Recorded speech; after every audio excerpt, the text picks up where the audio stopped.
Hello बच्चों, आज हम लोग क्लास 11th का नेक्स्ट सीरीज स्टार्ट कर रहे हैं। और अभी तक हम क्या पढ़ रहे थे, तो हम फंडामेंटल फोर्स पढ़ रहे थे। फंडामेंटल फोर्स 4 टाइप के होते हैं, जिसमें आपको पहला ग्रेविटेशनल, दूसरा इलेक्ट्रोमैग्नेटिक और तीसरा स्ट्रांग न्यूक्लियर फोर्स, इन तीनों के बारे में हम लोगों ने विधिवत डिस्कशन किया है। थोड़ा सा स्ट्रांग न्यूक्लियर फोर्स में एक छोटा सा वैसे ही टॉपिक रह गया था, वो था कि example of strong nuclear force, कौन कौन सा एग्जाम्पल हो सकता है। तो ये बात मैंने यहाँ पर लिखी है, ये बात आपको समझ में आएगी भी, तो इसको भी आप अपनी नोट्स में बढ़ाइएगा। पहला ये है, ऐसे बहुत ढेर सारे हो सकते हैं, लेकिन कुछ लिखा है कि क्या पहला ये है एग्जाम्पल कि strong nuclear force bind protons and neutrons, these reason atoms exist otherwise not. अरे भाई, आपको ये पता है ना कि प्रोटॉन और न्यूट्रॉन को कौन बांध करके रखता है, वो है स्ट्रांग न्यूक्लियर फोर्स। जब स्ट्रांग न्यूक्लियर फोर्स प्रोटॉन और न्यूट्रॉन को बांधेगा तभी तो एटम एग्जिस्ट करेगा, जब एटम एग्जिस्ट करेगा तभी तो मॉलिक्यूल बनेगा, मॉलिक्यूल बनेगा तभी तो कोई मैटर बनेगा, तभी तो ये पूरा यूनिवर्स रहेगा, अदरवाइज कुछ भी नहीं रहेगा। तो कहने का ये मतलब है कि स्ट्रांग न्यूक्लियर फोर्स कहीं ना कहीं बहुत ही इंपॉर्टेंट रोल प्ले करता है। अच्छा, नेक्स्ट पार्ट आप देखिए, radioactivity exist due to insufficient strong nuclear force. अब रेडियो एक्टिव एलिमेंट आपको पता है कि ऐसा एलिमेंट जो अनस्टेबल रहता है अपने न्यूक्लियस के नंबर के कारण से, तो वो कुछ ना कुछ ब्रेक हो जाता है, डिके हो जाता है, लॉस हो जाता है, किसी दूसरे पार्ट में वो कन्वर्ट हो जाता है। तो ऐसे एलिमेंट को हम लोग क्या बोलते हैं, उसको बोलते हैं रेडियो एक्टिव एलिमेंट। तो रेडियो एक्टिविटी का जो प्रोसेस है वो इसी स्ट्रांग न्यूक्लियर फोर्स के कारण है। किस लिए? क्योंकि जो हमारा न्यूक्लियस है उसमें जब ज़्यादा तेज़ी से स्ट्रांग न्यूक्लियर फोर्स नहीं होता है, मतलब वो कमज़ोर तरीके से बंधा रहता है, वो प्रोटॉन और न्यूट्रॉन को बांधे रखता है, तब उसमें संभावना होती है कि न्यूक्लियस कुछ ना कुछ इधर उधर करे। तो जब न्यूक्लियस कुछ ना कुछ कन्वर्जन करता है तो रेडियो एक्टिविटी वाला कॉन्सेप्ट या रेडियो एक्टिविटी का फिनोमेना हमें देखने को मिलता है। तो इसका ये मतलब है, radioactivity exist due to insufficient, मतलब सुफिशिएंट नहीं, इनसुफिशिएंट स्ट्रांग न्यूक्लियर फोर्स। उतना सुफिशिएंट स्ट्रांग न्यूक्लियर फोर्स नहीं रहेगा, तभी हमको रेडियो एक्टिव वाला पैटर्न देखने को मिलेगा। अच्छा, अगला, it is important to obtain energy via nuclear fission और न्यूक्लियर फ्यूजन। अब आपको ये पता है कि जो न्यूक्लियस के अंदर ढेर सारी जो एनर्जी रहती है, वो एनर्जी हम प्राप्त कर सकते हैं न्यूक्लियर फिजन और फ्यूजन जैसी रिएक्शन में। आपको ये पता है कि ढेर सारी एनर्जी हमको मिलती है। तो वो सब भी किसके कारण है भाई? वो उतनी ढेर सारी एनर्जी क्यों है? क्योंकि वो स्ट्रांग न्यूक्लियर फोर्स के कारण है। तो वो एनर्जी का हम लोग यूज़ कर सकते हैं, उतनी ढेर सारी अमाउंट में एनर्जी हमको मिल जाए, ये भी क्या कम बात है। तो ये भी स्ट्रांग न्यूक्लियर फोर्स का एक क्या है, एग्जाम्पल है। तो इतनी छोटी सी बात थी। वीक न्यूक्लियर फोर्स, तो आप यहां पर हेडिंग बनाएंगे वीक न्यूक्लियर फोर्स। ये चौथा फंडामेंटल फोर्स है। अच्छा, कुल मिला के ये बात आपके समझ में आ रही है कि ये न्यूक्लियर फोर्स है, मतलब ये वाला भी फोर्स स्ट्रांग न्यूक्लियर फोर्स जैसे न्यूक्लियस में होता था, वैसे ही ये वाला जो फोर्स है वो न्यूक्लियस के ही अंदर है। तो एक बात तो पक्का है कि ये न्यूक्लियस के ही अंदर है। अच्छा, अब इसका नाम वीक है, ये इतना भी वीक नहीं है। ये वाला फोर्स जो है, ये फोर्स ग्रेविटेशनल से स्ट्रांग होता है। अच्छा, वीक क्यों कहा गया? क्योंकि न्यूक्लियर फोर्स 2 टाइप के हैं, एक स्ट्रांग और दूसरा वीक। तो उसी स्ट्रांग न्यूक्लियर से कंपेयर किया गया, तो स्ट्रांग न्यूक्लियर फोर्स से इसकी वैल्यू कम होती है, इसीलिए इसको वीक कहा गया है। ये पूरा वीक नहीं होता है, ये ग्रेविटेशनल वाले फोर्स से तो बहुत ज़्यादा ही होता है, वीक होते हुए भी बहुत ज़्यादा होता है। अच्छा, तो वीक न्यूक्लियर फोर्स अभी हम थोड़ी सी देर में पढ़ेंगे। उसके पहले क्या पढ़ेंगे? उसके पहले हम थोड़ा सा कुछ बेसिक चर्चा कर रहे हैं। मतलब वीक न्यूक्लियर फोर्स आपको समझ में आए तो इसमें कुछ ऐसे बेसिक टर्म हैं जो हमें समझ लेना बहुत ज़रूरी है, और इसको हम जानते भी हैं, लेकिन इसको हमको समझना है तो कम से कम सबसे पहले इसको हम समझ लें, तब उसके बाद हम आराम से वीक न्यूक्लियर फोर्स समझ सकते हैं। अच्छा, इन्फॉर्मेशन क्या है? अब ध्यान से सुनिएगा। पहली इन्फॉर्मेशन तो ये है, आप अपनी इन्फॉर्मेशन को लगातार ऐड करिए। पहली इन्फॉर्मेशन आज आपको एक नई बात मैं बता रहा हूं कि प्रोटॉन न्यूट्रॉन में कन्वर्ट हो सकता है। प्रोटॉन न्यूट्रॉन में बदल सकता है, मतलब ये पूरा पूरा प्रोटॉन किस में बदल जाए? न्यूट्रॉन में। या दूसरी इन्फॉर्मेशन, न्यूट्रॉन प्रोटॉन में कन्वर्ट हो जाए, ये भी होता है। और तीसरा, न्यूक्लियस के अंदर से इलेक्ट्रॉन भी जनरेट हो सकता है। ये कुछ नई नई बातें जो आपको पचेगी नहीं, लेकिन आपको पचाना है, इन्फॉर्मेशन के रूप में ऐड करना है। अच्छा, और अब इन्फॉर्मेशन आप ऐड करिए। और इन्फॉर्मेशन क्या ऐड करनी है? अगली इन्फॉर्मेशन आपकी ये है,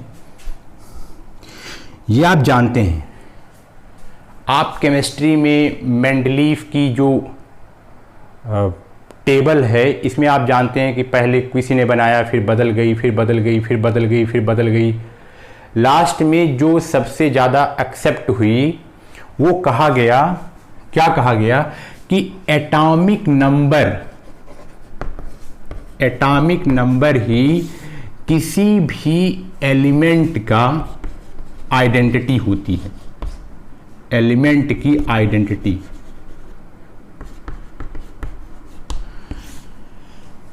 एटॉमिक नंबर ही रियल में किसी ही एलिमेंट की आइडेंटिटी बताती है, ये आपको पता है।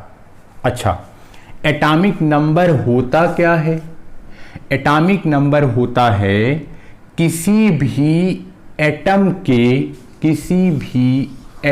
के न्यूक्लियस में प्रेजेंट नंबर ऑफ प्रोटॉन कितने हैं।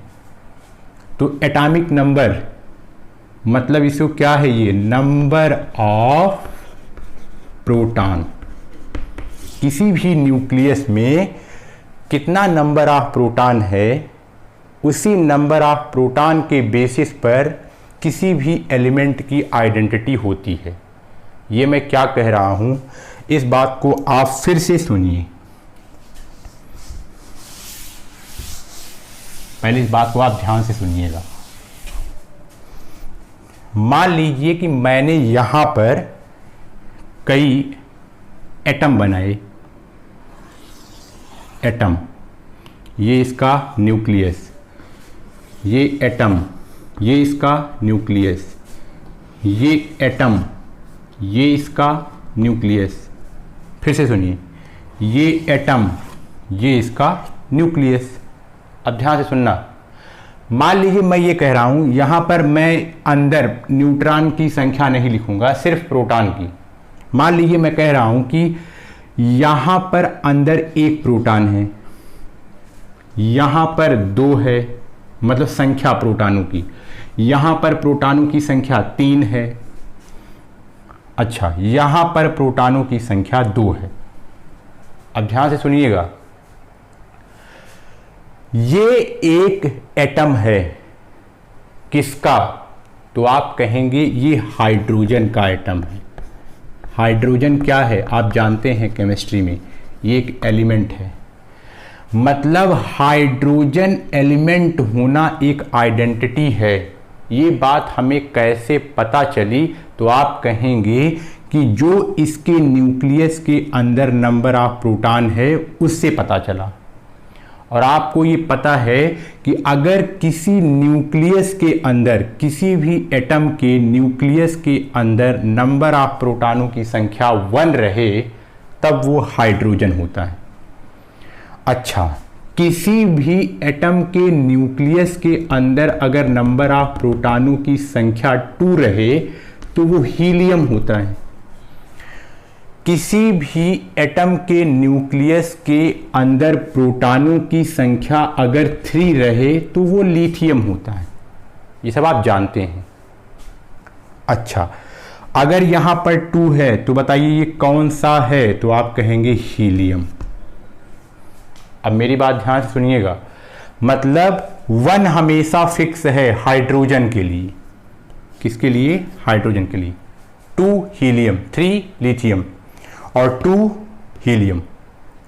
अच्छा, मैं ये कह रहा हूं, मान लीजिए किसी तरीके से, कोई भी तरीका हो, अगर मैं इस न्यूक्लियस में मौजूद नंबर ऑफ प्रोटॉनों की संख्या को चेंज कर पाऊं तो क्या होगा?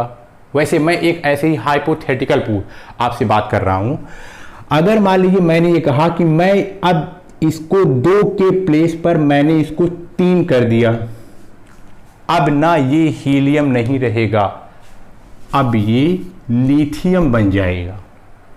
फिर से सुनिए, अगर मैंने इसको किसी तरीके से इसमें से एक प्रोटॉन को निकाल लिया और ये 2 हुआ तो अब ये लिथियम नहीं रह जाएगा, ये क्या हो जाएगा? हीलियम। फिर से सुनिए, अगर मैंने यहां 1 के प्लेस पर एक और रख दिया, मतलब टोटल 2 प्रोटॉन हो गए, तो यहां अब ना ये हाइड्रोजन नहीं रह जाएगा, अब ये बन जाएगा हीलियम। तो मेरा कहने का मतलब ये है कि अगर आप उस पार्टिकुलर एटम के पार्टिकुलर न्यूक्लियस में एटम से कोई छेड़छाड़ करेंगे तो वो सारा का सारा आइडेंटिटी ही उसकी बदल जाएगी। मतलब हाइड्रोजन हीलियम में, हीलियम लिथियम में। कहने का मतलब नंबर के बेसिस पर, कौन सा नंबर आपने उसमें फिलअप किया और वो नंबर किसका है तो वो वही बन जाएगा। मेरा ये कहने का मतलब है कि एटॉमिक नंबर ही ये तय करता है कि किसी भी एलिमेंट की आइडेंटिटी क्या है। अगर एटॉमिक नंबर से आप छेड़छाड़ करेंगे तो इसका मतलब ये पक्का है उस एलिमेंट की आइडेंटिटी चेंज हो जाएगी। अच्छा, ये इंफॉर्मेशन भी आप समझ गए होंगी। अब और इंफॉर्मेशन ध्यान से सुनिए। अब इंफॉर्मेशन ये है कि अब बात ये आती है कि वीक न्यूक्लियर फोर्स पाया कहाँ जाता है।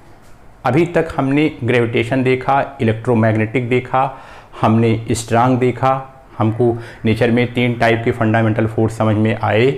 अब हमें एक नया फोर्स भी मिल सकता है, उसका नाम है वीक न्यूक्लियर फोर्स। वो कहाँ मिलेगा, इसको आप ध्यान से सुनिएगा। वो तब मिलता है, अभी मैं इसको आपको केवल ऐसे ऊपर ऊपर बता रहा हूं। वीक न्यूक्लियर फोर्स तब मिलेगा जब प्रोटॉन या तो न्यूट्रॉन में, आपको पता है प्रोटॉन किस में होता है, आपको पता है प्रोटॉन न्यूक्लियस में होता है। तो सारा काम किस में हो रहा है, आप कहेंगे न्यूक्लियस में हो रहा है।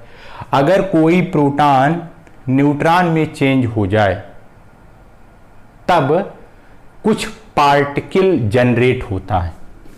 अभी ये सब मैं आपको आऊंगा, समझाऊंगा। कुछ नए पार्टिकल, कुछ नया पार्टिकल जनरेट होता है। तो जो नया पार्टिकल जनरेट हुआ उनके बीच में कुछ फोर्स काम कर रहा है। इसी फोर्स को पहचाना गया, ये वाला फोर्स वीक न्यूक्लियर फोर्स है। ध्यान से सुनना, जब प्रोटॉन न्यूट्रॉन में कन्वर्ट हो रहा हो तो 2 एक्स्ट्रा पार्टिकल जनरेट होते हैं और इन दोनों एक्स्ट्रा पार्टिकल के बीच में क्या काम करता है, आप कहेंगे फोर्स काम करता है। तो वो वाला फोर्स कौन सा फोर्स रहेगा, तो आप कहेंगे वीक न्यूक्लियर फोर्स। फिर से वही बात, अगर कोई पार्टिकल न्यूट्रॉन से, या मैं कहूं कोई न्यूट्रॉन अगर प्रोटॉन में कन्वर्ट हो रहा है तो फिर से न्यूट्रॉन प्रोटॉन में तो कन्वर्ट होगा, लेकिन दो और नए पार्टिकल का जन्म होगा और उन दोनों नए पार्टिकल के बीच में एक फोर्स काम कर रहा होगा जिसका नाम है वीक न्यूक्लियर फोर्स। तो वीक न्यूक्लियर फोर्स कब आएगा? जब कन्वर्जन होगा। किसका? प्रोटॉन का न्यूट्रॉन में या न्यूट्रॉन का प्रोटॉन में। अच्छा, ये बात आपको कुछ ओवरव्यू के रूप में आपको ये समझ में आ रही हो। ये सब आप अपने दिमाग में बैठाते रहिए, अभी सब इसका काम पड़ेगा एकदम पक्का तरीके से। अच्छा, अब अगली बात आती है कि आखिर ऐसी क्या जरूरत पड़ गई कि प्रोटॉन न्यूट्रॉन में कन्वर्ट हो जाए या न्यूट्रॉन प्रोटॉन में कन्वर्ट हो जाए? अब ये क्यों होता है? प्रोटॉन न्यूट्रॉन में कन्वर्ट हो जाए, न्यूट्रॉन प्रोटॉन में कन्वर्ट हो जाए, ऐसा होता ही क्यों है? क्या कारण है? तो इसका आंसर ये है कि ये सब होता इसलिए है क्योंकि उस एटम को या उस एलिमेंट को स्टेबिलिटी चाहिए। आप हमेशा याद रखिए, नेचर में कोई भी चीज होती है, ये रूल आप हमेशा गांठ बांध करके रखे रहिए। कोई भी चीज जब नेचर में होती है तो हमेशा वो स्टेबिलिटी चाहती है। स्टेबिलिटी, बहुत उथल पुथल नहीं चाहती। कोई भी इंसान ये नहीं चाहता मैं बहुत एक्टिव रहूं, वो हमेशा सोचता है मैं ऐसे ही बहुत लेजी रहूं, पड़ा रहूं। जितना ज़्यादा लेजी रहेगा वो, उतना ज़्यादा उसके पास स्टेबिलिटी होगी। ये नेचर का रूल है, ये आप हमेशा याद रखिए। ये प्रोटॉन न्यूट्रॉन में कन्वर्ट हो रहा है या न्यूट्रॉन प्रोटॉन में कन्वर्ट हो रहा है, ये सब क्यों हो रहा है? तो इसका मतलब पक्का है कि जहाँ पर ये हो रहा है न्यूक्लियस के अंदर, वहाँ स्टेबिलिटी नहीं है। और वो चाहता क्या है कि वो हमें काश स्टेबिलिटी मिल जाए। तो स्टेबिलिटी पाने के लिए वे कुछ ऐसा करते हैं, प्रोटॉन को न्यूट्रॉन में और न्यूट्रॉन को प्रोटॉन में कन्वर्ट करने की कोशिश करते हैं।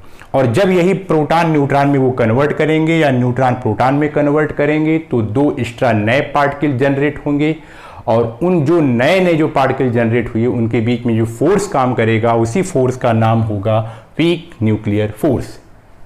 अच्छा, स्टेबिलिटी कब चाहेगा? कोई चीज स्टेबिलिटी कब चाहेगी? कैसे पता चलेगा कि उसको स्टेबिलिटी चाहिए?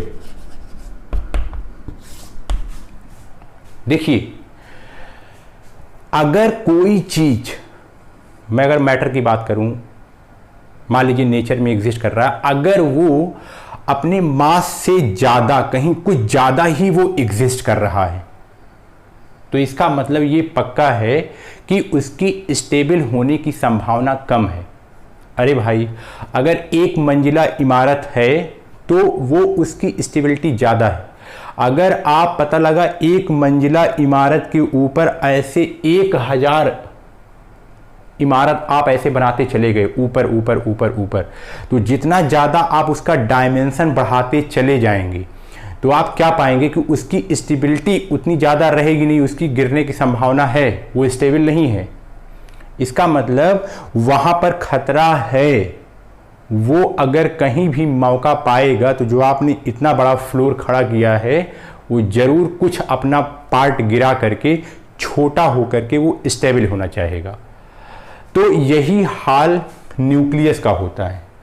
जैसे आपको पता है कि ये आपने क्लास 10th में पढ़ रखा है, जब आप पीरियड टेबल देखते हैं तो आपने देखा होगा कि धीरे धीरे धीरे धीरे धीरे धीरे एटॉमिक नंबर बढ़ता है, 1 2 3 4 5 6 7 8। और जो एटॉमिक नंबर है, इसका मतलब एटॉमिक नंबर मतलब प्रोटॉनों की संख्या, और उसी में जो न्यूट्रॉन भरे हैं वो दोनों सब मिला करके वो उसका क्या कहलाते हैं? मास। अरे भाई, अगर मान लीजिए कोई ऐसे क्या है एटम, ये इसका क्या है? न्यूक्लियस। इसका मतलब इसके अंदर कौन कौन है? प्रोटॉन और न्यूट्रॉन। अगर प्रोटॉन और न्यूट्रॉन का नंबर ऐसे लगातार बढ़ते चला जाए तो इसका मतलब ये हुआ कि अब ये वाला जो एटम है अब वो बहुत भारी होता चला जा रहा है। जब वो भारी होता चला जाएगा तो इसका मतलब अब उसका डायमेंशन बढ़ता चला जाएगा, तो इसका मतलब अब थोड़ा सा उसमें स्टेबिलिटी की प्रॉब्लम आएगी। तो अगर ये अपनी औकात से ज़्यादा बड़ा भारी हो जाएगा तो वहाँ पर स्टेबिलिटी की समस्या आएगी, तब वो ये टूटना चाहेगा। मतलब जितना हिस्सा ये नहीं संभाल पाएगा वो उसको डिके कर देगा, उसका क्षय कर देगा, उसको छोड़ देगा। तो अगर उसको छोड़ने से उसमें कुछ स्टेबिलिटी आएगी तो वो आना चाहेगा। तो कहने का मतलब स्टेबिलिटी इसी कंडीशन में, जब कोई चीज़, किसी चीज़ का मास जब अपने प्रॉपर कंडीशन से ज़्यादा अगर बड़ा हो जाएगा तो स्टेबिलिटी उसमें नहीं आएगी और उसके कारण वो कुछ डिके करना चाहेगा। डिके का मतलब क्षय करना चाहेगा, निकालना चाहेगा। अगर वो निकालेगा तो इसका मतलब उसी समय कौन निकालेगा, अरे भाई यही न्यूक्लियस ही तो भारी हो रहा है, इसी में तो नंबर ऑफ प्रोटॉन और नंबर ऑफ न्यूट्रॉन क्या हो रहे हैं, बढ़ रहे हैं, तो ये भारी होता चला जाएगा। तो ये चाहेगा कि कुछ ना कुछ इसमें से डिके हो जाए। जब इसमें से कुछ ना कुछ डिके हो ही जाएगा तो कम से कम इसको स्टेबिलिटी मिल जाएगी। और जब वही वो डिके कर रहा होता है तो जब वो डिके करेगा तो यही एक रहेगा कि कम से कम उसमें ये प्रोटॉन और न्यूट्रॉन का कन्वर्जन होगा। प्रोटॉन और न्यूट्रॉन का जब कन्वर्जन होगा तब कहीं जा कर के उसमें एक प्रोसेस होगा, प्रोटॉन न्यूट्रॉन कन्वर्जन होगा अपनी स्टेबिलिटी पाने के लिए। तब दो पार्टिकल और जनरेट होंगे और उन्हीं के बीच में फोर्स काम करेगा। उस फोर्स का नाम क्या है, वीक न्यूक्लियर फोर्स। अच्छा, अब ध्यान से सुनिए।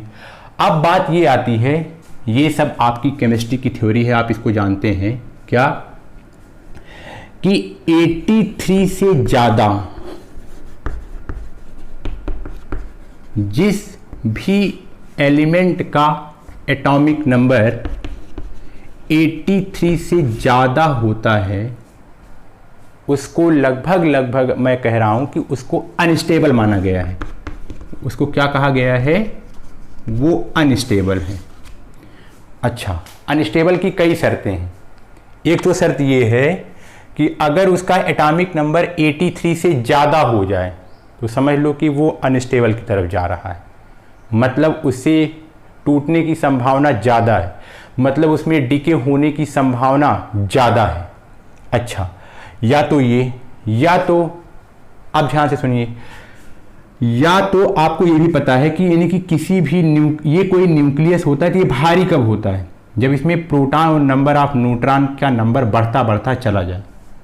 अच्छा, एक ये भी कंडीशन है कि वो अनस्टेबल कब हो जाएगा, जब प्रोटॉन और न्यूट्रॉन का नंबर कुछ अजीब सा रहेगा, मतलब उसमें कुछ अजीब सा रहेगा, कहीं प्रोटॉन ज़्यादा है तो न्यूट्रॉन कम है, अगर इस टाइप का कुछ रहेगा, न्यूट्रॉन बहुत ज़्यादा है प्रोटॉन कम है, कहने का मतलब इसमें अनबैलेंस रहेगा।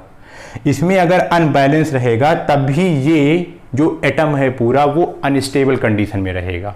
अच्छा, ये भी माना गया है कि अगर प्रोटॉन और न्यूट्रॉन लगभग उसका नंबर अगर बराबर रहे, प्रोटॉन और न्यूट्रॉन का नंबर लगभग बराबर रहे तो बोलते हैं कि हाँ ये स्टेबल है।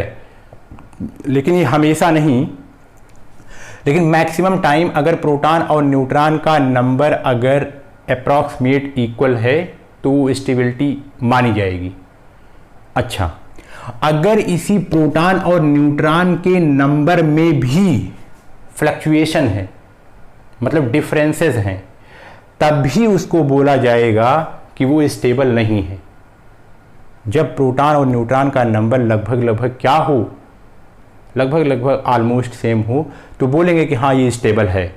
और अगर ये प्रोटॉन और न्यूट्रॉन का नंबर बहुत डिफरेंट है, उसके अंदर उसमें डिफरेंसेस हैं, प्रोटॉन का नंबर कुछ और है, न्यूट्रॉन का नंबर कुछ और है, ठीक ठाक डिफरेंसेस हैं, तब वो भी अनस्टेबल माना जाएगा। भले चाहे वो 83 का नंबर क्रॉस कर रहा हो या ना कर रहा हो, ये भी हो सकता है। अगर मान लीजिए कोई एटम हो जिसका एटॉमिक नंबर 83 से कम हो, 83 से क्या हो, कम हो, लेकिन अगर 83 से कम है तो आप कहेंगे कि ये तो क्या है, ये तो स्टेबल है। हाँ, ये एक कंडीशन है, लेकिन ये भी सही है कि अगर 83 से उसका नंबर कम है तब भी वो अनस्टेबल हो सकता है। तब दूसरी कंडीशन देखेंगे कि प्रोटॉन और न्यूट्रॉन का रेशियो क्या है। अगर 83 से उसके अंदर नंबर कम भी है और प्रोटॉन और न्यूट्रॉन का नंबर भी बहुत ठीक से बैलेंस नहीं है, वो इम्प्रॉपर है, कोई ज़्यादा है कोई कम है, तब भी वो अनस्टेबल की कंडीशन में ही आएगा। ये बात एकदम पक्का है। अच्छा, कभी कभी ये भी होता है कि अगर प्रोटॉन और न्यूट्रॉन का नंबर लगभग सेम रहे, तब भी कुछ ऐसे एलिमेंट होते हैं वो तब भी क्या होते हैं, तब भी वो अनस्टेबल होते हैं, उसके भी अपने रीजंस हैं। तो वो रीज़न आप हायर क्लासेस में पढ़ेंगे। तो ये मैं आपको इसलिए बता रहा हूं कि जो कोई भी न्यूक्लियस है वो कुल मिलाकर के डिके करने की संभावना तभी होगी जब वो स्टेबल रहेगा, जब वो अनस्टेबल रहेगा तब। अच्छा, अनस्टेबल रहेगा तभी वो अपने आप को डिके करेगा। अनस्टेबल की कई शर्तें हैं, कई स्टेप्स हैं, कौन सा स्टेप उसके लिए सूट कर रहा है। अनस्टेबल चेक करने का एक तरीका ये है कि 83 से ज़्यादा होना चाहिए। अच्छा, एक तरीका ये है कि प्रोटॉन और न्यूट्रॉन का नंबर अगर बहुत ठीक से बैलेंस नहीं है, बहुत ज़्यादा डिफरेंसेस हैं इन दोनों के नंबर में, तब भी अनस्टेबल रहेगा। अगर 83 से ज़्यादा है तब भी अनस्टेबल रहेगा। कुछ उसमें एक्सेप्शन भी है कि अगर प्रोटॉन और न्यूट्रॉन का नंबर मान लीजिए लगभग सेम है और वो 83 से कम भी है, फिर भी वो अनस्टेबल हो सकता है। ये बहुत रेयर है, rarest of the rare case. तो ये भी होता है, लेकिन जो मैक्सिमम है वो इसी थ्योरी पर अप्लाई होगा।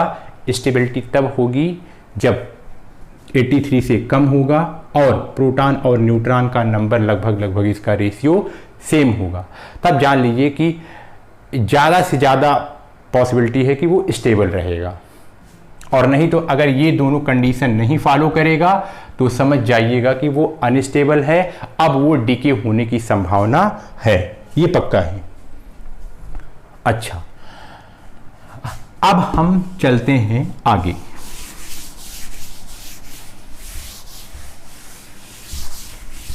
अब आगे चलते हैं।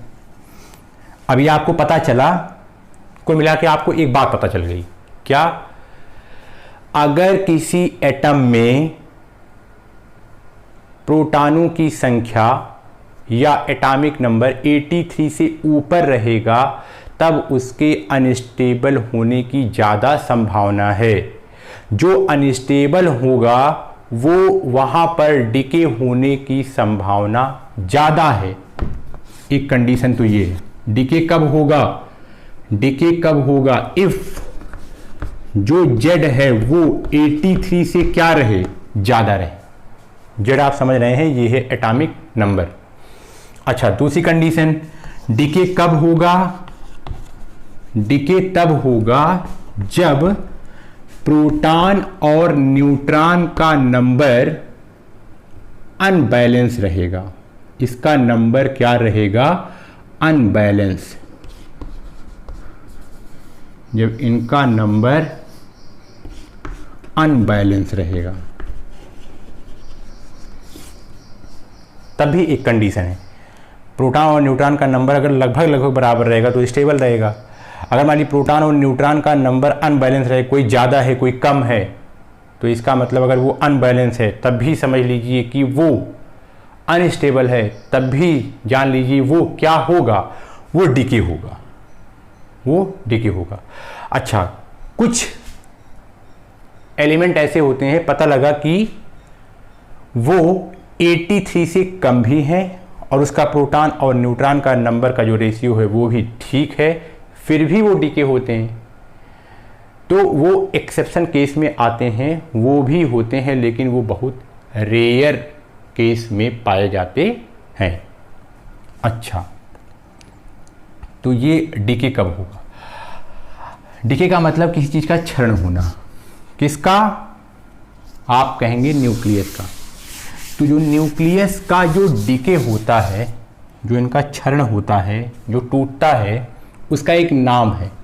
उसका नाम है radioactive element, radioactive element ही, रेडियो एक्टिव एलिमेंट वही एलिमेंट हैं जो अनस्टेबल रहेंगे।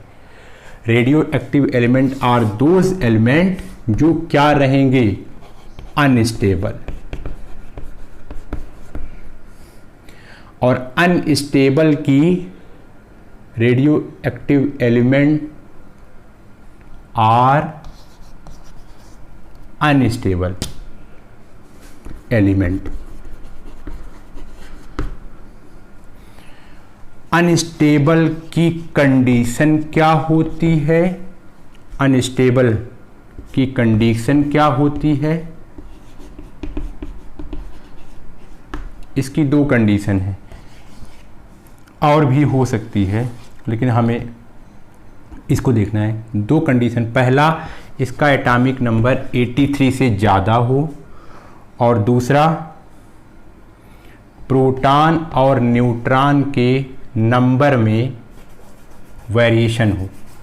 दूसरा, number of proton and number of neutron में क्या हो, वेरिएशन हो, वेरिएशन, तब समझ लीजिए कि वो अनस्टेबल की कंडीशन है। अच्छा, और जब अनस्टेबल की कंडीशन होती है, जब अनस्टेबल की कंडीशन होती है तभी डिके होता है, तभी क्या होता है, डिके। और डिके क्यों होता है, स्टेबिलिटी पाने के लिए। डिके क्यों होता है, तो आप कहेंगे डिके स्टेबिलिटी गेन करने के लिए होती है। तो डिके किसका हुआ, तो आप कहेंगे रेडियो एक्टिव एलिमेंट का डिके हो गया, रेडियो एक्टिव एलिमेंट का डिके हो गया। तो इसी को हम लोग नाम देते हैं radio active decay, radio active decay. अब रेडियो एक्टिव डिके मतलब किसी चीज का डिके 3 टाइप्स का होता है, ये 3 टाइप्स के होते हैं डिके, 3 टाइप्स के।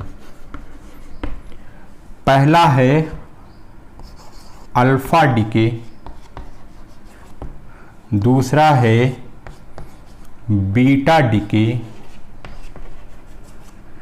और तीसरा है गामा डिके। ये अल्फा है, ये बीटा है और ये गामा है। मतलब किसी भी रेडियो एक्टिव एलिमेंट का क्षरण हो सकता है, डिके हो सकता है। उसके 3 टाइप्स हैं, 3 तरीके से, अल्फा, बीटा और गामा। तो आइए हम समझते हैं कि अल्फा, बीटा और गामा क्या है। इसी में ही वीक न्यूक्लियर फोर्स समाहित है। अल्फा डिके तब बोलेंगे जब किसी भी एलिमेंट का डिके हो और हीलियम एटम हमें मिल जाए। क्या मिल जाए, हीलियम एटम। बहुत ध्यान से सुनिएगा, कब हम बोलेंगे कि ये अल्फा डिके है, बहुत ध्यान से। डिके किसके नाम से इसको बोला जाएगा, ये कौन सा डिके है, अल्फा। तो ये अल्फा डिके है, तो मतलब जो चीज हमें मिल रही है इसका मतलब वो वही डिके है। जैसे ये अल्फा डिके, तो इसका मतलब हमें इसको, हीलियम एटम को हम लोग अल्फा बोलते हैं। इसको हम लोग क्या बोलते हैं, इसको हम लोग अल्फा बोलते हैं, अल्फा। तो हमें डिके क्या मिल रहा है, हमें मिल रहा है हीलियम का एटम। और हीलियम के एटम का नाम क्या होता है, हीलियम के एटम का नाम होता है अल्फा पार्टिकल, इसको अल्फा भी बोलते हैं। तो हमें मिल क्या रहा है, हीलियम। मैं ऐसे बोलूं, अगर कोई एक एटम है, सॉरी, अगर ये कोई एक एलिमेंट है और ये एलिमेंट का डिके हो गया, क्या हो गया, मान लीजिए ये अनस्टेबल था किसी कंडीशन से, किसी कंडीशन की वजह से ये अनस्टेबल है, तो ये रेडियो एक्टिव एलिमेंट है। तो इसका मतलब इसका डिके हुआ और डिके में पता चला कि हमें हीलियम का एटम मिल गया और प्लस कुछ और मिल गया। मान लीजिए हमें कुछ और मिल गया, वो दूसरी बात है। आपको ये बात समझनी है, आपको ओवरव्यू इसका लेना है। अल्फा डीके किसको बोलेंगे? मान लीजिए कोई अनस्टेबल एटम था या अनस्टेबल कोई एलिमेंट था। अच्छा, अनस्टेबल एलिमेंट था, उसने अपना डीके कर दिया। क्या करने के लिए? तो आप कहेंगे स्टेबिलिटी पाने के लिए डीके किया। डीके में एक चीज मिल गई, ये हीलियम का एटम। ये हीलियम है, हीलियम का एटॉमिक नंबर 2 होता है, उसका मास नंबर कितना होता है? 4। तो कुल मिला के हमें हीलियम मिल गया, और इसी हीलियम को हम लोग क्या बोलते हैं? अल्फा। ये अल्फा पार्टिकल है। तो हमें मिला क्या इसमें? अल्फा। जो हमें मिला वही नाम रहेगा, मतलब ये अल्फा डीके। ये क्या है? Alpha decay. तो यहां पर किसी चीज का डीके हुआ तो हमें मिला हीलियम, इसी को बोलते हैं अल्फा। तो इसीलिए ये जो डीके हुआ ये अल्फा डीके हुआ। ये बात आपके समझ में आ रही होगी। अच्छा, अब आगे चलिए। अब आती है बात दूसरे टाइप का डीके। अच्छा, मतलब कोई भी एलिमेंट अपने आप को स्टेबल करने के लिए बीटा डीके भी कर सकता है। बीटा डीके 2 टाइप का होता है, एक बीटा नेगेटिव और एक beta positive. Beta decay 2 type का, एक बीटा नेगेटिव डीके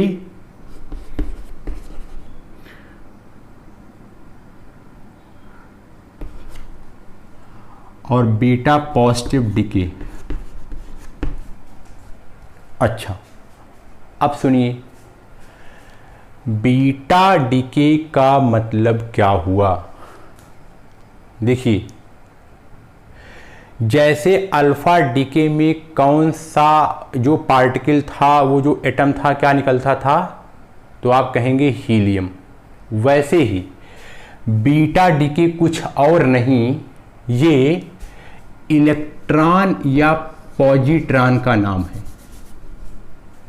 बहुत ध्यान से सुनिएगा, इलेक्ट्रॉन या पॉजिट्रॉन।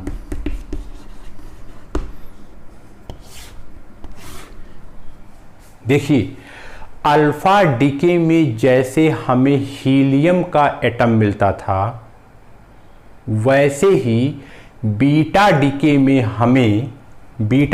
हमें या तो इलेक्ट्रॉन मिलेगा या तो पॉजिट्रॉन मिलेगा। अच्छा, जिसमें इलेक्ट्रॉन मिलेगा वो बीटा माइनस डीके है। जिसमें इलेक्ट्रॉन मिलेगा, और जिसमें पॉजिट्रॉन मिलेगा वो बीटा प्लस डीके है। अब इसी बात को और तरीके से मैं बोल रहा हूं। क्या? देखिए, एक हुआ बीटा माइनस डीके और दूसरा हुआ बीटा प्लस डीके। अच्छा, फिर से सुनिए, बीटा माइनस डीके कब कहा जाएगा? जब आप कहेंगे हमें क्या मिलेगा? इलेक्ट्रॉन। एक तो ये तरीका है पहचानने का, बीटा डीके है कि नहीं।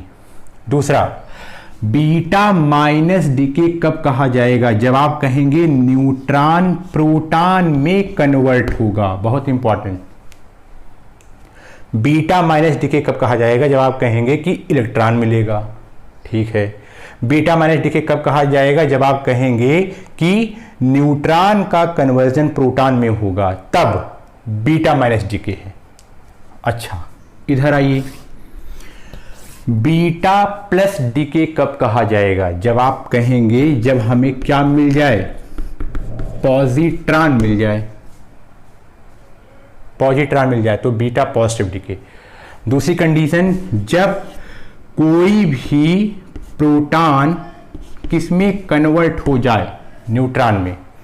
प्रोटॉन अगर न्यूट्रॉन में कन्वर्ट हो जाता है तो हम क्या बोलेंगे कि वो b positive decay, beta positive decay. ये बात आपको समझ में आ गई होगी। अभी हम इसका आपको एक एग्जाम्पल समझा देंगे तो आप अच्छे तरीके से समझ जाएंगे। ये इसकी कंडीशन है। अच्छा, ये आपका हो गया कि बीटा डिके। अब इसी बात को आप ध्यान से सुनिएगा। क्या?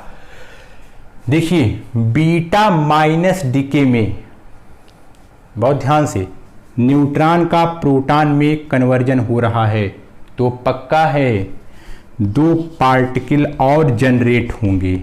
अभी ये कैसे होंगे वो जब मैं रिएक्शन आपको लिखाऊंगा तो अभी आपको समझ में आएगा। 2 पार्टिकल और जनरेट होंगे। यहाँ पर भी जब प्रोटॉन और न्यूट्रॉन, जब प्रोटॉन न्यूट्रॉन में कन्वर्ट हो रहा है तो यहाँ भी 2 पार्टिकल जनरेट होंगे। मान लीजिए मैंने कहा ये 2 पार्टिकल जनरेट हो गए, यहां भी मान लीजिए 2 पार्टिकल जनरेट हो गए एक्स्ट्रा। अब इन 2 पार्टिकल के बीच में जो फोर्स काम कर रहा है वही है वीक न्यूक्लियर फोर्स। यहां पर जो फोर्स काम करेगा वो है वीक न्यूक्लियर फोर्स। और आपको अभी बताया था जब न्यूट्रॉन का प्रोटॉन में या प्रोटॉन का न्यूट्रॉन में क्या होगा, कन्वर्जन, तब कौन सा फोर्स काम करेगा, जो नया पार्टिकल जनरेट होगा, तो आप कहेंगे वीक न्यूक्लियर फोर्स। तो ये था आपका बीटा डिके। इसी बीटा डिके में ही पाया जाता है क्या, वीक न्यूक्लियर फोर्स। आइए लास्ट चलते हैं।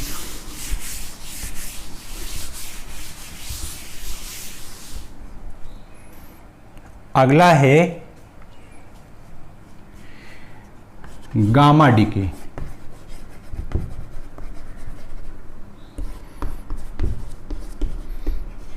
गामा डिके, गामा डिके कब मिलेगा? गामा डिके में कुछ नहीं मिलता है। तो कैसे पता चलता है कि ये गामा डिके है? तो आप कहेंगे कि इसमें रेज निकलती हैं। क्या निकलती है? रेडिएशंस। इसमें कुछ होता नहीं है, इसमें रेडिएशन निकलता है। रेडिएशन इसमें जनरेट होता है या रेडिएशन इसमें एग्जिस्ट होता है, तब आप समझ जाइएगा कि वो गामा डिके है। जिसमें रेडिएशन निकलेगा, जिस डिके में रेडिएशन निकलेगा वो गामा है। जिस वाले में बीटा पार्टिकल्स निकलेंगे वो बीटा डिके है। जिस वाले में अल्फा पार्टिकल जनरेट होंगे वो अल्फा डिके है। ये बात इसको आपको समझ में आ गई होगी। अब हम फाइनली अल्फा, बीटा और गामा का रिएक्शन लिखेंगे और फिर आपको अब चीजें और अच्छे से क्लियर हो जाएंगी। अब यहां एग्जाम्पल देखिए किसका, अल्फा डिके का। अल्फा डिके में मैंने आपको क्या बताया था कि जिसमें अल्फा पार्टिकल जनरेट होगा, जो जनरेट होगा वही डिके कहा जाएगा। अच्छा, इधर देखिए, जैसे ये एक एलिमेंट था U9223, आपको पता है ये इसका एटॉमिक नंबर है और ये इसका मास, एटॉमिक मास। अच्छा, चेक करिए, इसका एटॉमिक नंबर 83 से ज़्यादा है। अब 83 से ज़्यादा है तो इसका मतलब अनस्टेबल होने की संभावना इसमें है। अच्छा, अब ये इसने क्या किया है, इसने अपने आप को डिके कर लिया। किसके लिए? अपने आप को स्टेबल पाने के लिए। अभी ये अनस्टेबल है। कंडीशन कहाँ से पता चल रही है? क्योंकि इसका एटॉमिक नंबर 92 से ज़्यादा है। तो इसका एटॉमिक नंबर 92 से ज़्यादा है तो इसने अपने आप का डिके किया। अब डिके किया, आप ध्यान से सुनिएगा। डिके करने के बाद इसने एक हीलियम का एटम बनाया। आपको पता है हीलियम का एटॉमिक नंबर कितना होता है? 2, और इसका मास नंबर कितना होता है? 4। अच्छा, ये कहाँ से आया? 2। अब वही बात है, इस UK92 से 2 प्रोटॉन इसने निकाल लिए। 2 प्रोटॉन इसने इसको निकाल लिए और इसका जो मास नंबर है या एटॉमिक मास है वो कितना होता है? 4। वो इसी में से ले लिया। तो कहने का मतलब उसकी अपनी एक आइडेंटिटी हो गई हीलियम-2-4। अच्छा, अब देखिए क्या हुआ। अब इसमें से जब इसके न्यूक्लियस से 2 प्रोटॉन चला गया तो बचा कितना, 90। अब 90 वाला आप पीरियोडिक टेबल में देखेंगे तो ये वाला एलिमेंट होता है। इसका मतलब आप देखिए इसकी आइडेंटिटी बदल गई। बहुत ध्यान से सुनिएगा, आइडेंटिटी बदल गई आइडेंटिटी। मतलब ये था यूरेनियम, क्या हो गया, थोरियम। इसका मतलब आइडेंटिटी ही बदल गई। आइडेंटिटी बदल गई कैसे पता चलता है, आप कहेंगे एटॉमिक नंबर देखो चेंज हो गया, यहाँ 92 था अब यहाँ 90 हो गया। और अब इसका जो मास नंबर होता है वो 234 होता है। अच्छा, तो यहाँ पर आप ध्यान से सुनिए, यहाँ पर जो हमें एक नया एलिमेंट मिला, या मैं कहूँ कि जो भी ये हमें मिला, ये अल्फा पार्टिकल है। तो अगर किसी डीके में हमें ये अल्फा पार्टिकल मिल जाए, मतलब हीलियम-2-4, तो इसका मतलब वो अल्फा डीके है। तो ये था एग्जाम्पल आपका अल्फा डीके का। अब यहाँ पर एक बात आपको और ध्यान से सोचनी है। इधर देखिए बहुत ध्यान से, यहाँ पर कोई भी वीक न्यूक्लियर फोर्स काम नहीं करेगा। देखो यहाँ पर कोई प्रोटॉन न्यूट्रॉन में चेंज नहीं हुआ, या यहाँ पर कोई न्यूट्रॉन प्रोटॉन में चेंज नहीं हुआ। इधर देखो भाई, इसने इसका 2 प्रोटॉन लिया, उसको चेंज नहीं किया, इसको उस 2 प्रोटॉन को लेकर के अपनी आइडेंटिटी बना ली, उस प्रोटॉन को कहीं कन्वर्ट नहीं किया इसने। तो जब प्रोटॉन का न्यूट्रॉन में या न्यूट्रॉन का प्रोटॉन में कोई कन्वर्जन नहीं होगा, तो वहां जो मैं आपको बार बार बता रहा हूं कि वहां पर वीक न्यूक्लियर फोर्स उनके बीच में लगेगा, तो वो यहां पर होने वाला नहीं है, क्योंकि यहां पर प्रोटॉन का ना न्यूट्रॉन में ना न्यूट्रॉन का प्रोटॉन में यहां कोई कन्वर्जन नहीं है। आप यहां देख सकते हैं, यहां 92 2 प्रोटॉन गायब तो हुआ, लेकिन यहां देखिए वो प्रोटॉन के रूप में एग्जिस्ट कर रहा है, तो है, कहीं गया नहीं है। यहां पर 90 को मिलाकर के टोटल कितने प्रोटॉन थे, तो आप कहेंगे 92, 90 + 2 कितने हो गए, 2। तो इसका मतलब यहां वो दोनों पार्टिकल जनरेट होने वाले नहीं हैं। अभी उस 2 पार्टिकल का क्या नाम है भी आपको बताया जा रहा है, वो नहीं है। तो इसका मतलब वहां वीक न्यूक्लियर फोर्स नहीं आएगा। अब आइए आप यहां पर देखिए, अब बीटा डीके का एग्जाम्पल, बीटा डीके का एग्जाम्पल। तो आपको पता है कि बीटा डीके 2 टाइप का, एक बीटा माइनस और दूसरा बीटा प्लस। तो आइए इसका एग्जाम्पल देखते हैं। पहले हम एग्जाम्पल देखेंगे बीटा माइनस का। चलिए शुरू करिए। बीटा माइनस डीके का एग्जाम्पल कैसे है।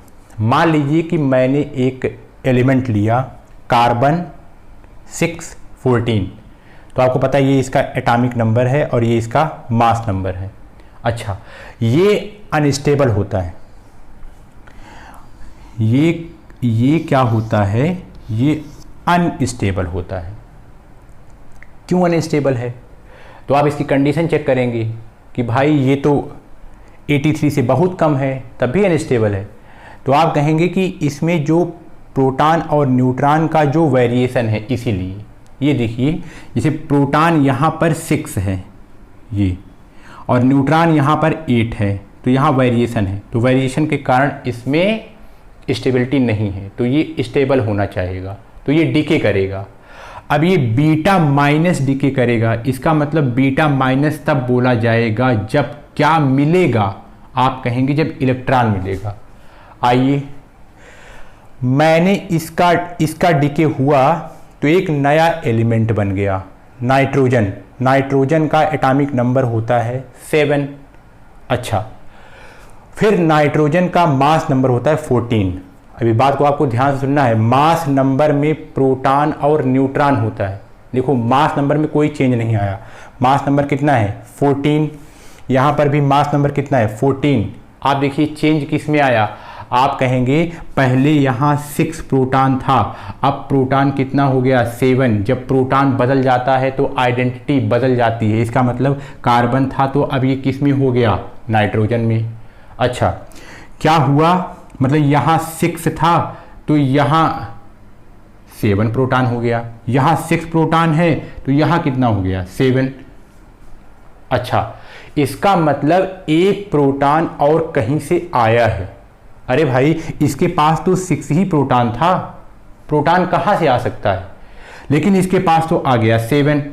इसका मतलब आप बहुत अच्छी तरीके से याद रखिए, इसका मतलब पक्का है एक न्यूट्रॉन ने अपने आप को चेंज कर लिया, न्यूट्रॉन अपना भेष बदला और वो कन्वर्ट हो गया किसमें, आंसर है प्रोटॉन में कन्वर्ट हो गया, तभी ये 7 दिख रहा है, अदरवाइज नहीं। मतलब एक न्यूट्रॉन ने अपना कन्वर्जन कर लिया। अरे भाई, न्यूट्रॉन कन्वर्ट हो गया, वो हो गया प्रोटॉन, लेकिन क्या उसकी संख्या में यहाँ कोई फर्क पड़ेगा क्या, क्या वो वहाँ से गायब हुआ, क्या वो वहाँ से गायब नहीं हुआ। यहाँ तो ये दोनों नंबर लिखा जाता है, तो ठीक है, उसमें क्या हुआ, जितने भी न्यूट्रॉन थे उसमें से एक न्यूट्रॉन ने अपने भेष बदल लिया और वो प्रोटॉन बन गया, तो इसका मतलब कि अब वो 7 हो गया।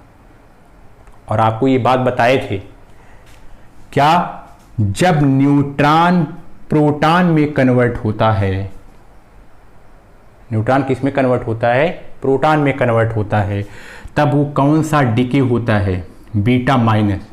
अच्छा, दूसरा बीटा माइनस और कैसे पहचानेंगे, जब आप कहेंगे जब हमें इलेक्ट्रॉन मिलेगा। इधर देखिए, अब यहां पर जब न्यूट्रॉन प्रोटॉन में कन्वर्ट हो रहा है तब नया पार्टिकल जनरेट होगा। एक तो ये बना, ये आपके समझ में आया। अब देखिए 2 पार्टिकल और जनरेट हो गए, इसका नाम है इलेक्ट्रॉन, ये इलेक्ट्रॉन ही है। यहां देखिए न्यूक्लियस से इलेक्ट्रॉन जनरेट हो गया, ये ई माइनस। अच्छा, और इसका नाम है एंटी न्यूट्रोनो, मतलब जब इलेक्ट्रॉन आएगा तो हमेशा एंटी न्यूट्रोनो भी उसके साथ आएगा पेयर में, तो इसका नाम है एंटी न्यूट्रिनो, एंटी न्यूट्रोनो। हमेशा इलेक्ट्रॉन के साथ पेयर में कौन आएगा, एंटी न्यूट्रोनो। अब इस बात को आप समझिए, ये आखिर इलेक्ट्रॉन आया क्यों आया है, ये इसकी ज़रूरत क्या थी, क्यों इसका नया जन्म हुआ, क्यों ये आ गया। अब ध्यान से सुनना, देखिए ये जो कार्बन है, कार्बन के पास 6 प्रोटॉन है, और आपको पता है कि प्रोटॉन में पॉजिटिव चार्ज होता है। अगर आप इसी को पूरा सिस्टम मान लो तो इसका मतलब कि इसके पास 6 पॉजिटिव हैं। एक बात आप बहुत अच्छी तरीके से, एक बात आप याद रखिए, जैसे आप एनर्जी का कंजर्वेशन पढ़ते थे वैसे ही आप क्लास में चार्ज का भी कंजर्वेशन पढ़ करके आए हैं। ये कहा जाता है कि पूरे यूनिवर्स में जितना पॉजिटिव है उतना ही निगेटिव है, कोई ज़्यादा नहीं है, कोई कम ज़्यादा नहीं है, न्यूट्रल होता है हमेशा। फिर से सुनिए, इस बात को हमेशा याद रखिए, पूरे यूनिवर्स में चार्ज कंजर्व रहता है, मतलब जितना पॉजिटिव रहता है उतना ही क्या रहता है, उतना निगेटिव रहता है। अगर पूरे यूनिवर्स में 100 पॉजिटिव चार्ज हैं तो इसका मतलब ये पक्का है उसी यूनिवर्स में 100 निगेटिव चार्ज भी हैं, और दोनों को मिला करके नेट में कितना हो गया, 0। तो इसका मतलब कि नेट में कंजर्व है। ऐसा नहीं हो सकता कि पूरे यूनिवर्स में 101 पॉजिटिव चार्ज हो और 100 केवल निगेटिव चार्ज हो, ये संभव नहीं है, ये कंजर्वेशन लॉ को वायलेट करेगा, ये हो ही नहीं सकता। अच्छा, अब इसी बात को आप अपने दिमाग में बैठाए रहिए। अब इसको आप ध्यान से सुनिए, कार्बन था, कार्बन में 6 प्रोटॉन था, ठीक है, तो 6 प्रोटॉन था। आप इसको ऐसे समझो, आप कहोगे कि इसके पास 6 पॉजिटिव चार्ज था, न्यूट्रॉन के पास तो कोई चार्ज होता नहीं। अच्छा, इसके पास 6 पॉजिटिव चार्ज है। अगर मैं इसी को दुनिया मान लूँ, एक सेकंड के लिए इसी को मैं दुनिया मान लूँ, तो इसका ये मतलब हुआ कि इसके ऊपर 6 पॉजिटिव चार्ज है। अच्छा, अब हुआ क्या, अब समस्या ये हुई कि एक न्यूट्रल पार्टिकल पॉजिटिव में बदल गया। अरे भाई हुआ कि नहीं हुआ? सही हुआ, क्योंकि न्यूट्रॉन किस में कन्वर्ट हुआ? न्यूट्रॉन प्रोटॉन में कन्वर्ट हो गया। मतलब न्यूट्रॉन के पास पहले चार्ज नहीं था, अब न्यूट्रॉन जब प्रोटॉन में कन्वर्ट हुआ तो एक पॉजिटिव चार्ज वो एक्स्ट्रा और लेकर के आया है। तो इसका मतलब अब तो ये हो जाएगा ना कि यहां पर 6 था और अब एक नया जनरेट हो गया, एक पॉजिटिव चार्ज और आ गया तो 7। तो ये वायलेट करेगा, ये ऐसा होना नहीं चाहिए। तो इसी को तुरंत इस रूल को ठीक करने के लिए, ये वायलेट ना हो, ये गलत ना हो जाए, तुरंत ये इस डिके में एक खट से इलेक्ट्रॉन पार्टिकल निकल जाएगा। और आपको पता है इलेक्ट्रॉन पर कैसा चार्ज होता है? इलेक्ट्रॉन पर नेगेटिव चार्ज होता है। मतलब जो एक न्यूट्रॉन पॉजिटिव में कन्वर्ट हुआ है, जो एक्स्ट्रा आया है चार्ज लेकर के, कहीं ऐसा ना हो कि वो वायलेट करने लगे, उसी के जवाब में एक इलेक्ट्रॉन का जन्म हुआ है। क्योंकि वो पॉजिटिव है और ये क्या है? नेगेटिव। तो पॉजिटिव और नेगेटिव क्या हो जाएंगे? Cancel out. कुल मिलाकर के फिर से चार्ज कितना रहेगा? 0।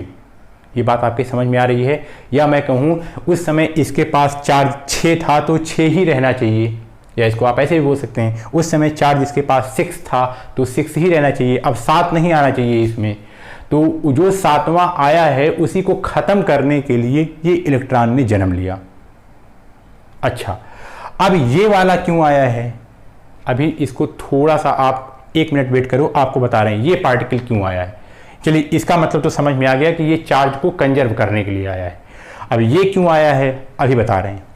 अब पहले हम लोग ये समझ लेते हैं, वैसे ही अब यहां पर बीटा पॉजिटिव डिके का एग्जांपल। बीटा पॉजिटिव डिके में आपको क्या बताया था? जब एक पॉजिट्रॉन पार्टिकल मिलेगा, ये देखिए इलेक्ट्रॉन को E- से दर्शाते हैं और पॉजिट्रॉन को E+ से, इस पर पॉजिटिव चार्ज होता है, इस पर पॉजिटिव माना गया है और इस पर निगेटिव, इस पर नेगेटिव चार्ज माना गया है, इस पर पॉजिटिव चार्ज। इसको क्या बोलते हैं? इसको बोलते हैं पॉजिट्रॉन। ये भी बीटा, पॉजिट्रॉन। अच्छा, अब पॉजिट्रॉन के साथ न्यूट्रिनो आता है, यहां एंटी न्यूट्रिनो, तो ये न्यूट्रिनो। पॉजिट्रॉन के साथ हमेशा न्यूट्रिनो आएगा और इलेक्ट्रॉन के साथ हमेशा एंटी न्यूट्रिनो आएगा। अब इधर देखिए बीटा पॉजिटिव डिके है, चलिए है। अब देखिए एक एलिमेंट है फ्लोरीन, फ्लोरीन 9 और इसका मास नंबर 18, ये भी अनस्टेबल होता है। अब देखिए ये एक्सेप्शन केस आ गया। देखिए ये फ्लोरीन 83 से कम है, एक बात है, चलिए ठीक है, तो इसको अनस्टेबल तो नहीं होना चाहिए। चलिए दूसरी कंडीशन चेक करते हैं। ये इसका लगभग जो न्यूट्रॉन और प्रोटॉन है, देखिए ये बैलेंस है, ये भी बैलेंस है, तब भी ये अनस्टेबल है, ये अनस्टेबल है। फ्लोरीन अनस्टेबल होता है, इसका मतलब ये रेडियो एक्टिव एलिमेंट है, ये डिके करता है, इसको आप ऐसे जानते रहिए। तो फ्लोरीन भी रेडियो एक्टिव एलिमेंट होता है। तो चलिए फ्लोरीन का डिके हुआ, डिके हो गया, तो इसने क्या बनाया? इसने बनाया ऑक्सीजन 818। अब इसी बात को ध्यान से सुनिएगा। पहले यहां फ्लोरीन में 9 प्रोटॉन यहां से, और इसी में से 18 में से 9 सब्सट्रैक्ट कर लेंगे तो 9 न्यूट्रॉन, 9 प्रोटॉन और 9 न्यूट्रॉन। अच्छा, यहां आइए, इसमें देखिए जब ये ऑक्सीजन में कन्वर्ट हुआ तो अब ये 8 हो गया। मतलब यहां प्रोटॉन पहले कितना था? यहां प्रोटॉन पहले 9 था, अब यहां कितना हो गया? 8। फिर ध्यान सुनिए, यहां इसका देखिए मास नंबर चेंज नहीं हुआ। इससे आप क्या निष्कर्ष निकाल रहे हैं? आप ये कह रहे हैं, या हम ये निष्कर्ष निकालेंगे कि एक प्रोटॉन न्यूट्रॉन में कन्वर्ट हो गया। ये बात आपको साफ साफ दिख रही होगी। ये देखिए एक प्रोटॉन यहाँ का 9 था, चलिए इसने 8 ले लिया, एक यहाँ अब दिख ही नहीं रहा है, कहीं एक प्रोटॉन कहीं दिख नहीं रहा है, तो इसका मतलब वो किस में कन्वर्ट हो गया? वो कन्वर्ट हो गया न्यूट्रॉन में। और जब प्रोटॉन न्यूट्रॉन में कन्वर्ट होता है तो ये भी बीटा डिके में आता है, और स्पेशली वो बीटा पॉजिटिव डिके कहा जाता है। अच्छा, जैसे ये हुआ तुरंत एक पॉजिट्रॉन ने जन्म लिया और उसका एक न्यूट्रिनो ने भी यहाँ जन्म ले लिया। अब इसका भी वही लॉजिक है, इसको ध्यान से सुनना। इधर ये पॉजिट्रॉन क्यों आया, मतलब ये पॉजिटिव चार्ज वाला पार्टिकल क्यों आया। अब ये बात आपके दिमाग में काम कर रही होगी, ये पॉजिटिव चार्ज इसलिए आया, इसका मतलब लग रहा है कहीं ना कहीं चार्ज का बैलेंस ठीक नहीं हो रहा होगा। इधर देखिए, पहले यहाँ पर 9 पॉजिटिव चार्ज था, ठीक है था, फिर क्या हुआ, अब यहाँ पर 8 पॉजिटिव चार्ज हो गया, मतलब 9 था, ठीक है, अब कितना है 8 पॉजिटिव चार्ज, मतलब एक क्या हो गया, खत्म हो गया। मतलब एक पॉजिटिव चार्ज, मतलब एक प्रोटॉन किस में कन्वर्ट हो गया, न्यूट्रॉन में। अब ये भी तो वायलेट करेगा भाई, पहले यहाँ 9 पॉजिटिव चार्ज थे तो 9 होने चाहिए, अब ये थोड़ी ना है कि ये कम हो जाएगा, नहीं तो ये वायलेट करेगा, तो इसका मतलब यहाँ तो कम हो गए। अब झट से ये कम ना हो जाए, 9 का 9 रहे, तो खट से एक पॉजिट्रॉन आ गया, पॉजिटिव जैसा, प्रोटॉन जैसा एक पॉजिट्रॉन, और ये पॉजिट्रॉन जो एक यहाँ पर प्रोटॉनों की संख्या के चार्ज को कम दिखा रहा था, वो आकर के इसको बैलेंस कर लिया, साथ में इसका एक न्यूट्रिनो। अब यहाँ पर फाइनली आप ये सुनिए कि इलेक्ट्रॉन के साथ एंटी न्यूट्रिनो ही हमेशा क्यों आता है और इसके साथ ये वाला क्यों आता है। ये आता है इसलिए, आपको पता है, ये चार्ज बैलेंस करने के लिए आता है। तो ये क्या करने के लिए आता है, तो आप कहेंगे ये एंगुलर मोमेंटम भी कंजर्व होता है। बहुत ध्यान से सुनिएगा, एंगुलर मोमेंटम भी कंजर्व होता है, जैसे एनर्जी कंजर्व होती है, जैसे चार्ज कंजर्व होता है, वैसे एंगुलर मोमेंटम भी कंजर्व होता है। तो एंगुलर मोमेंटम का भी कंजर्वेशन बना रहे, इसीलिए ये दोनों पार्टिकल आते हैं। ये एक डिफरेंट स्पिन करेंगे और ये एक डिफरेंट स्पिन करेंगे, तभी ये कंजर्व रहेगा। अब ये एंगुलर मोमेंटम क्या होता है, आप इस बात को यहीं पर इसलिए यहाँ से जानते रहिए। कुल मिलाकर के ये एंगुलर मोमेंटम का कंजर्वेशन बचाएंगे और ये वाला चार्ज का कंजर्वेशन बचाते हैं, तभी ये आते हैं पेयर में। तो अब एंगुलर मोमेंटम हम लोग यहीं क्लास 11th में रोटेशनल मोशन में खूब अच्छे से पढ़ेंगे, तो वहाँ आपको ये सब बातें समझ में धीरे धीरे आने लगेंगी। तो लेकिन आप यहाँ पर इतना ही जानिए कि ये आता है चार्ज के कंजर्वेशन को बचाने के लिए, ये वाला आता है एंगुलर मोमेंटम के कंजर्वेशन को बचाने के लिए। तो कुल मिलाकर के हमने यहाँ पर एक बात देखी क्या, कि बीटा डीके 2 टाइप का, बी माइनस बी पॉजिटिव। अब देखिए कुल मिलाकर के यहाँ डीके हुआ, तो जब यहाँ पर बीटा माइनस डीके हुआ तो आपको ये बार बार मैंने स्टार्टिंग में ही बताया था, देखिए 2 पार्टिकल यहाँ पर जनरेट हुआ। अब इन दोनों पार्टिकल के बीच में एक फोर्स काम करता है, और वो वाला जो फोर्स है, वो नया नया फोर्स है, उसका नाम है वीक न्यूक्लियर फोर्स। आप देख सकते हैं, इसी को समझाने के लिए हम लोग कहां कहां चले आए, वीक न्यूक्लियर फोर्स। वैसे ही यहां पर जो ये 2 नया पार्टिकल जनरेट हुआ, इसके बीच में भी क्या जनरेट, कौन सा फोर्स लगेगा, तो वीक न्यूक्लियर फोर्स। अब हमारा सबसे लास्ट एग्जाम्पल है गामा डीके। गामा डीके में आपको पता है कि कोई चीज़ अगर अपने आप को स्टेबल करेगी तो मिला के वहाँ रेडिएशन निकलेगा। जैसे मान लीजिए कि यहाँ पर ये थोरियम है 9234, ये अनस्टेबल कंडीशन में है, ये अपने आप को स्टेबिलिटी करेगा, ये इसमें कुछ बदलेगा नहीं, इसमें कुछ कन्वर्ट नहीं होता है, ये रहेगा वही, लेकिन कुल मिला करके इसमें वो गामा रेस निकालेगा रेडिएशन के फॉर्म में, तब हम ये समझ जाएंगे कि ये गामा डीके है। तो ये हमारा ऑल अबाउट क्या था, ये हमारा ऑल अबाउट 4 फंडामेंटल फोर्सेस थे, और ये 4 फंडामेंटल फोर्सेस आपको ध्यान से समझना है और आपको इसको देखना है। अगले लेक्चर में मैं आपको इसकी नोट्स और इसके चार्ट आपको बना करके प्रोवाइड कर दूंगा। तब तक के लिए आप अपना ख्याल रखिए। Thank you.